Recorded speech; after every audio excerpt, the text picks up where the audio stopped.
Está grabando, está grabando, está grabando.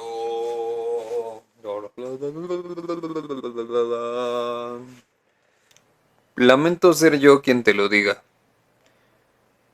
pero eres racista. Y lo soy yo también.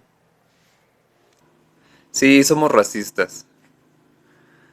Aun si México se piensa a sí mismo como una nación incluyente, en realidad no lo es del todo. No somos incluyentes ni tampoco somos tan amables como desearíamos ser. Y no es que seamos malas personas, pero nuestra generosidad depende, en buena medida, de hacia quienes nos dirigimos.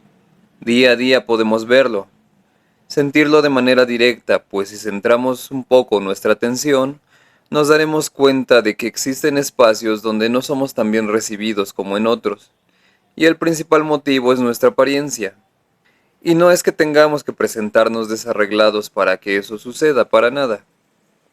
Nuestra sola presencia tal y como se encuentra habitualmente suele ser motivo de desdén.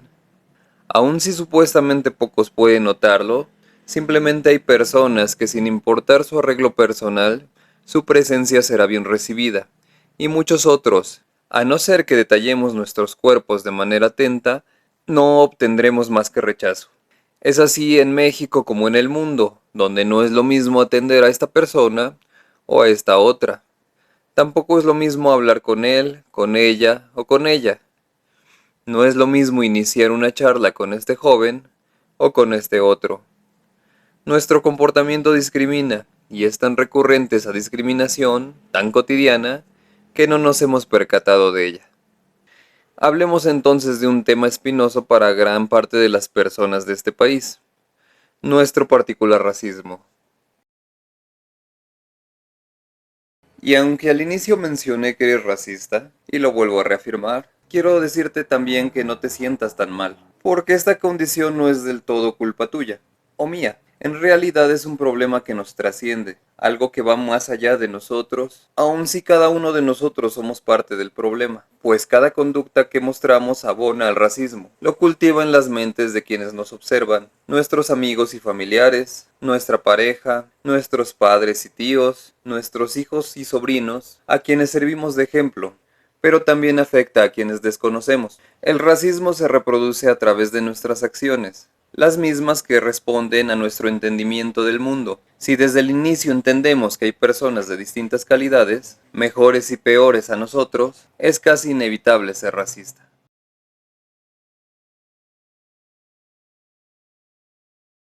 Y digo que no es del todo tu culpa, ya que este hecho depende de fuerzas mayores. Los habitantes de esta nación tenemos una historia donde la diferencia social es lo común. Desde que nacemos, cada persona en México es educada con una afinidad hacia la diferencia social, hacia nuestro racismo, evidente por nuestra marcada preferencia hacia la blancura, presa de esas ideas de lo moderno, y también por ese desprecio que sentimos hacia lo otro, lo atrasado, lo originario, que en México es representado por nuestra identidad india, una identidad negada y discriminada, hecho visible en las condiciones que hemos otorgado a estas poblaciones. En México, como en distintos países del mundo, los habitantes tenemos una marcada preferencia hacia la blancura occidental, tanto hacia la piel blanca como hacia las culturas de las naciones de Occidente, y esta preferencia tiene un origen en el pasado. La historia nos muestra una nación cimentada a partir de pensamientos discriminadores y segregacionistas hacia los distintos grupos que la conformaban.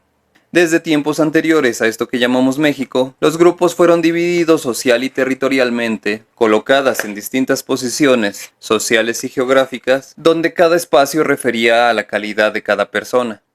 Simplificando la estructura social, podemos señalar que en uno de los polos se encontraban los grupos originarios, conformados por indígenas y colocados al interior de pueblos remotos, los llamados pueblos de indios, que por su condición fueron alejados de toda posibilidad de una integración plena.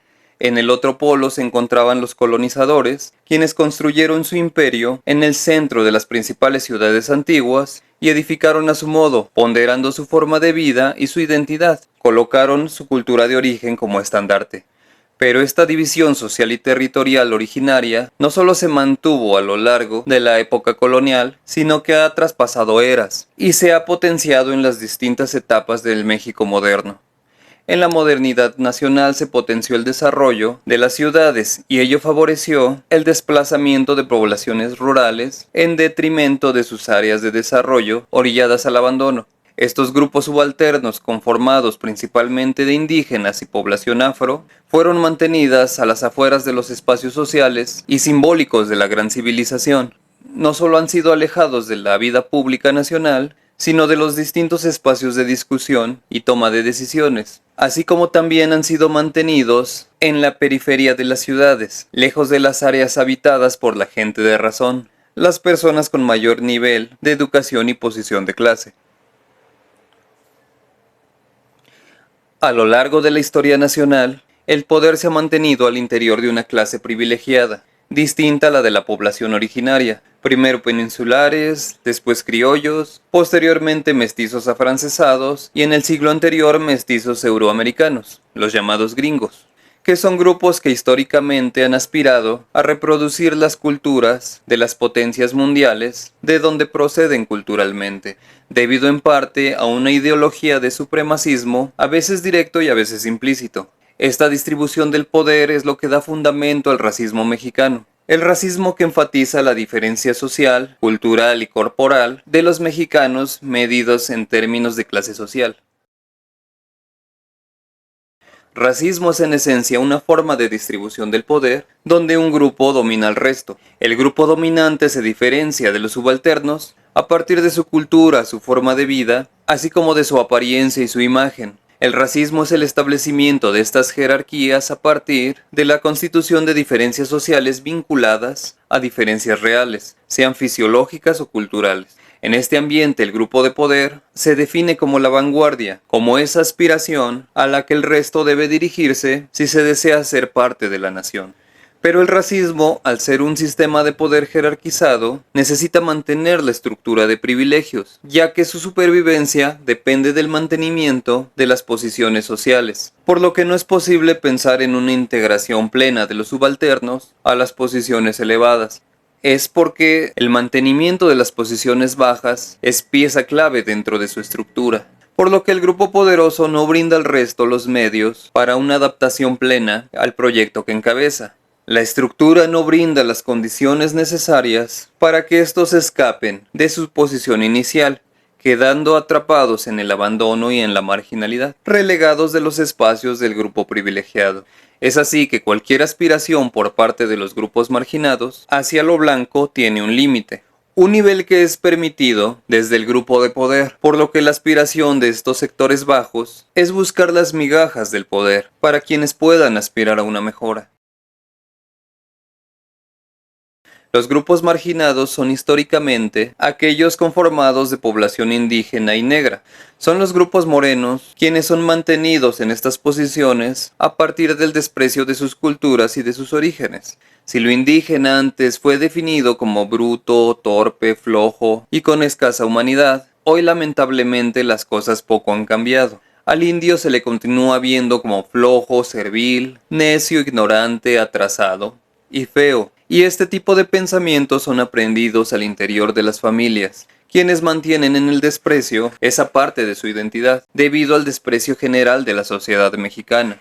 La realidad a la que son sometidas estas poblaciones, de procedencia indígena, reafirman los prejuicios, pues son las poblaciones más pobres y subyugadas del país. A final de cuentas, las personas indígenas son las mayormente afectadas por la pobreza y la desigualdad en México. Tanto en los pueblos como en las urbes, sus condiciones de vida son malas, son víctimas de la mayor marginación social y de la más abundante discriminación en México. Pero aun si se piensa de otro modo, esta condición de marginación no se debe a su carácter o a su modo de vida, sino al hecho mencionado, al mantenimiento en la exclusión por parte del grueso de la sociedad mexicana, relegados del proyecto nacional desde el inicio. Los indios son y siguen siendo la mano de obra devaluada con la cual las élites de México han podido desarrollarse. Y si piensas que no es así, medítalo un poco más. Te ayudo un poco señalando un hecho elemental. ¿Por qué no vemos indios en las clases medias y altas de México? Y algunos me dirán que sí que los hay, pero habría que entender que no ser pobre no te convierte en parte de la clase media, por lo que mi pregunta sigue siendo válida. ¿Por qué no hay indios fuera de las clases bajas? Los indios solo pueden salir de sus condiciones de miseria si abandonan parte de su identidad y se convierten al credo de la vida moderna. El indio que sobrevive en condiciones de marginación lo hace a partir de un mestizaje cultural que empuja lo más posible sus raíces indias, su lenguaje, sus tradiciones, así como su forma de entender el mundo. Igual tú que me estás escuchando hablar de este tema de un modo tan amplio que parece impreciso, puedes dudar de mi palabra, pero te ayudo un poco nuevamente. Tal vez tú no te consideras indio, no tienes esa cultura, esas tradiciones o ese lenguaje que en nuestra mente los caracteriza, pero muy posiblemente tus padres o tus abuelos sí lo fueron, y muy probablemente nunca se sintieron orgullosos de ello, tal vez a tal punto que te lo ocultaron. Tal vez sabes que vienen de un poblado, tal vez que eran campesinos o que eran pastores, pero nunca te dijeron que ese pueblo tiene o tuvo una identidad india, a la que tus padres dieron la espalda por vergüenza. Porque durante muchos años, décadas y siglos fue así. Ser indio ha sido la vergüenza de nuestros ancestros, es parte de su cruel realidad. Una realidad que no parece herirnos, porque aun si somos discriminados en distintos espacios de la urbe, siempre afirmamos que realmente no lo fuimos debido a nuestra imagen. No me discriminaron por ello, tal vez soy un poquito moreno, pero eso no tiene nada que ver.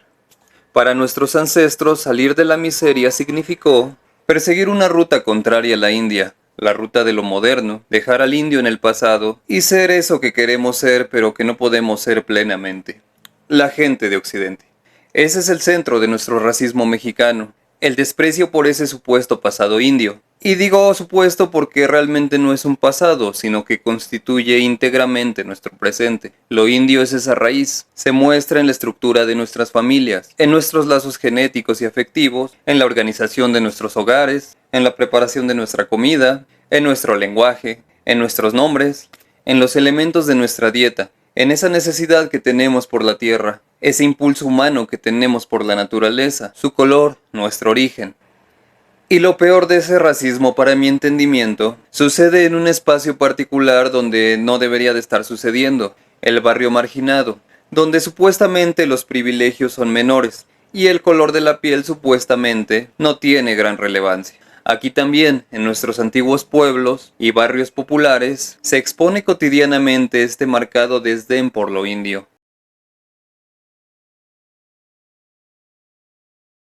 ¿Por qué sucede? ¿Por qué nos duele ser tanto lo que somos? Que no es poca cosa si consideramos que muchas de nuestras familias vienen de una verdadera pobreza y nosotros somos muestra de una mejora. ¿Es tan difícil entender que eso indio no nos es ajeno, sino que es parte de nosotros? ¿Por qué despreciarlo? ¿Por qué mantener ese disgusto? Miremos a nuestros padres y madres y preguntémoslo nuevamente. Pensémoslo muy bien. ¿Por qué tenemos ese desprecio por nosotros mismos? Y ese desprecio no solo refiere a la negación de nuestro pasado, de nuestras raíces, sino también a nuestro apego por una supuesta modernidad que ni siquiera entendemos. En fin, el tema es vasto y no se agota en pocos videos, pero vale la pena revisar el problema para tratar de contrarrestar sus efectos más dañinos. Bueno, recuerda que el conocimiento es poder, así que aquí abajo te dejo una poca de bibliografía para que la revises. Comenta, comparte y síguenos, si no por interés o empatía, al menos por ese sentimiento gregario que tenemos todos como especie. Chao.